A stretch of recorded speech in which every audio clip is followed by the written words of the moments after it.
Eh bien, bonsoir tout le monde. Petite vidéo ce soir pour vous expliquer comment j'ai acheté un MacBook Air M5 gratuitement grâce à un Nasdaq en levier x2. Donc aujourd'hui, on voit mon portefeuille qui est à 108 296 euros. Alors le plus important, c'est pas les actions que j'ai actuellement, c'est les actions que j'ai clôturées. Donc on va aller sur la partie PEA, on va aller à l'historique des opérations, on va hop aller à l'année dernière. On va mettre une date aléatoire, hop, 27 opérations. Alors, ce qui est important, c'est les actions qui sont ici. Donc, on va avoir le Amundi Nasdaq en x2, donc qui est juste en dessous. Donc, c'est pas la bonne ligne que j'ai prise. Je vais pas commencer par la bonne. Une action achetée à 1320 euros. Ici, un petit peu après, une autre action achetée à 1346. Et là, je l'ai racheté une autre à 1523 euros. Alors ces actions-là, ce qui me faisait un PRU à peu près dans les 1400, 1400, 1450. Ce qui est important, c'est que je les ai revendus, le mois dernier, donc je les ai revendus le 10 juin à 5 629 € en tout pour, une action à 1876 à l'unité. Donc j'ai revendu les 3 actions pour, prendre une plus-value qui était de 50 et quelques pourcents. Ce qui m'a fait une plus-value nette, de 1 300-1 400 €. Alors pourquoi je vous parle de ça et pourquoi je vous dis que j'ai eu un Mac gratuitement grâce au Nasdaq? C'est parce que grâce à ces plus-values, j'ai pu acheter un MacBook à 1 399 €. Ce que je vous explique, c'est que en fait, en achetant des actifs, vous pouvez après vous acheter des passifs. Là, j'aurais pu acheter le MacBook directement l'année dernière, j'aurais pu l'acheter le 11/08/2025 et bah, à la place de ça, j'ai acheté une action Nasdaq en x2 à 1 320 €. Donc après, j'en ai racheté une autre forcément le mois d'après et un peu plus tard en novembre.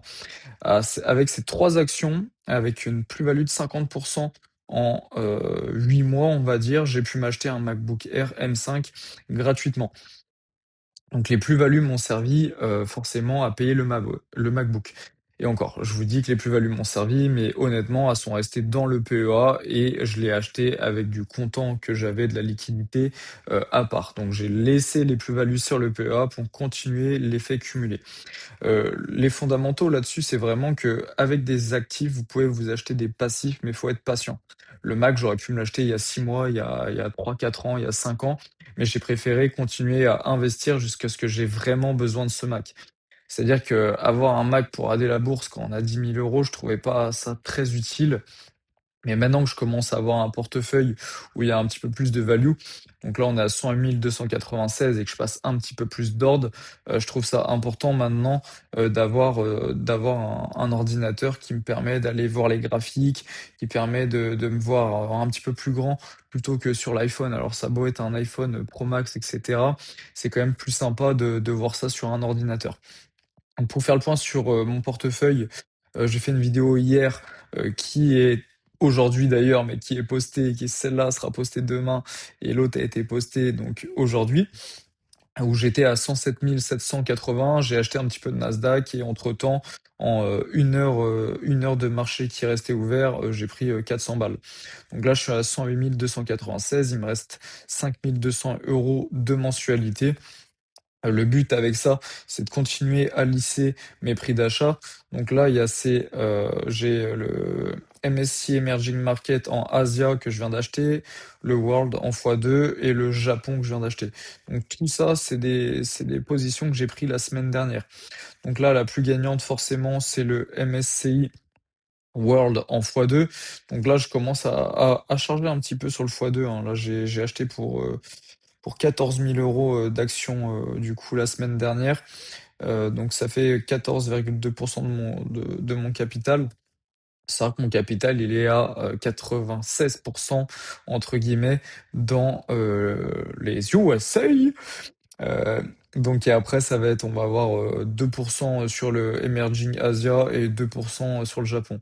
Ça, c'est entre guillemets «pour se rassurer», même si je m'en fous vu que c'est un petit peu des brindilles, les 4 000 € comparés aux 106 000 € restants. Mais c'était plutôt pour créer une ligne et voir également comment le prix évolue un peu. Donc si ça vient à vraiment descendre, peut-être que je remettrai 1 000 ou 2 000 €. Pour l'instant, j'y touche pas. Là, je vais vraiment continuer à construire mes positions à build, sur, le Nasdaq et le World en x2. Le SP500, là, je suis à 53 de mon portefeuille, donc j'y touche pas depuis un bon petit moment. Là, je vais rester, concentré sur cette partie-là. Hop, on va passer sur TradingView. À savoir que TradingView, c'est l'application que j'ai, hein. N'allez pas, aller sur le site internet, vaut mieux prendre l'application, si vous êtes sur un ordinateur, c'est plus simple. On va avoir tout. Donc sur la partie SP500, bon bah on est toujours acheteur. Donc là j'ai le SP500. Hop, avec les moyennes mobiles, on est sur des moyennes mobiles 200 jours, hein. C'est des moyennes très long terme parce que moi je suis sur du long terme. Le but c'est d'être rentier, allez, on va dire à 50 ans, ça serait agréable si je peux plutôt, tant mieux. Donc hop, je passe plutôt sur la partie Nasdaq. Pareil, toujours acheteur sur du long terme. Là, il a fallu avoir un retournement. En fait, le retournement, il serait fait s'il aurait eu une petite croix bleue comme ça. Petite croix bleue, on passe sur du vendeur.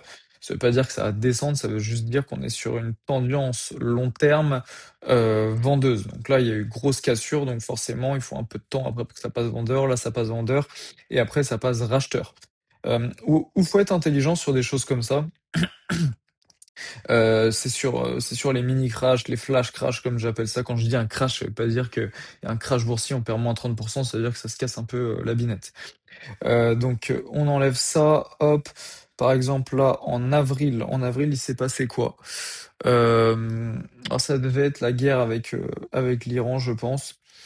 Donc c'est triste, mais malheureusement, c'est des opportunités pour faire des achats, hein, parce que quand tout le monde panique, c'est là où on peut un peu faire de l'argent. Hop, voilà, hop, il y a eu un petit souci technique.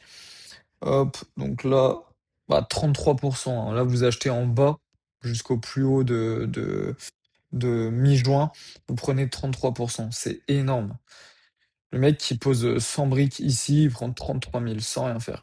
Après, il y a du risque, c'est sûr. Ça aurait pu continuer de descendre, mais bon, si vous êtes sur du long terme, que ça aille là ou là, on s'en fout un petit peu. Le but, c'est d'acheter, de construire des positions, investir le maximum avec l'argent que vous possédez. Pareil, donc ça, c'est où je me suis placé du coup l'autre jour. Signal d'achat, hein. Signal d'achat, pas compliqué. Tac, il y a eu un petit flash crash. On est passé d'ici. Moi, j'ai acheté à 41 250. Bon, il y a eu 4%. Je crois que c'était descendu un petit peu plus que ça. C'était descendu à moins 6%. Alors moi, j'ai pu le toper qu'à 4,50%. Mais bon, sur un truc qui a monté de 40%, si vous pouvez avoir une petite remise commerciale de 4%, c'est quand même pas déconnant sur une journée. Donc là, je l'ai racheté, ça continue un petit peu de baisser, c'est pour ça. Là, je vais voir si ça continue de baisser, si je lisse mon prix ou pas. Les résistances, bon là, ça a bien bien monté, donc la prochaine résistance, serait enfin le prochain support, excusez-moi, il serait à 37. Donc tant que ça reste dans ce range-là, rien à déclarer. Si là, ça casse en dessous les 37,83, ça va peut-être descendre beaucoup plus. Donc je vois pas pourquoi j'achèterais alors que je peux continuer à acheter quelque chose qui monte. Faut vraiment rester sur la stratégie du momentum. En fait, vous achetez ce qui monte. Euh, alors j'ai vu une vidéo récemment, il y a un mec qui disait, oui, mais si vous achetez que ce qui monte, quand ça va descendre, vous allez prendre une claque parce que vous achetez que sur les plus hauts. Alors oui, mais il y a toujours un plus haut qui se suit d'un plus haut, d'un plus haut, d'un plus haut, d'un plus haut, sur des ETF en général. Parce que si vous achetez un couteau tombant et ça fait que de baisser, c'est qu'il y a peut-être une raison également. Alors, il peut y avoir un retournement, mais s'il y a peu de retournement, vous achetez que du baissier sans jamais profiter des hausses. Donc, vaut mieux rester sur du momentum, savoir rentrer bas, mais aussi savoir vendre. Parce que c'est sûr que si vous achetez là, là, là, là, là, là, là, là, ici, et que là, vous mettez 10 000 ici, et que votre position, elle est à 12 000, mais que le plus haut, c'est là où vous avez mis la plupart de votre capital, bah, quand ça va descendre, vous allez prendre des moins-values directement. Après, on va avoir le World en x2, donc c'est celui-là qui m'intéresse en ce moment, hein. J'ai envie de construire une grosse position là-dessus parce que du coup, je parlais du Nasdaq que j'avais en x2 qui m'a permis d'acheter le Mac. Le x2, ça fait quand même des belles courbes. Ça permet de, hop, tac, on va passer en 20, en 29, donc sur du court terme. Donc vous voyez, là, on était acheteur Jusqu'à là, on est passé sur du vendeur. Donc moi, j'ai acheté, sur le petit flash crash qu'il y a eu ici. Non, c'était vers là. En fait, c'est quand c'est passé en vendeur, j'ai acheté. Donc techniquement, quand vous avez du vendeur sur du court terme, si vous êtes vraiment court terme, vaut mieux pas acheter parce que ça va sûrement continuer de baisser. Par contre, si vous êtes sur du long terme, il y a pas trop de soucis, sur cette partie-là. Le plus important, c'est les bandes de Bollinger, hein, parce que là, on a beau être sur du, vendeur à moyen terme, bon, on reste dans les moyennes quand même sur les bandes de Bollinger. Donc, là, on fluctue ici. Vous voyez par exemple là, tac, on vient en bas, ça remonte tranquillement. Quand on va chercher les points plus hauts, ça redescend. Donc là, on est sur un range. Moi, j'ai acheté sur la petite partie ici qui est sur un range. Donc voilà. Bon, tout ça pour vous dire, que, le plus important, c'est vraiment d'acheter des actifs pour pouvoir vous permettre d'acheter des passifs plus tard. Toujours ce que je dis, c'est la gratification différée, c'est très important. C'est là où les personnes vont faire de l'argent, en fait. C'est-à-dire que la personne qui veut s'acheter directement une Porsche, elle aura une Porsche à 50 000 €, mais une Porsche qui va lui coûter, des pneus à 2 000 balles, des plaquettes, des vidanges, ça fait un entretien régulier. Alors que si vous achetez pour 50 000 € d'actions et que vous attendez quelques années, bah, vous pourrez vous acheter une Porsche et vous pourrez payer les entretiens sans souci.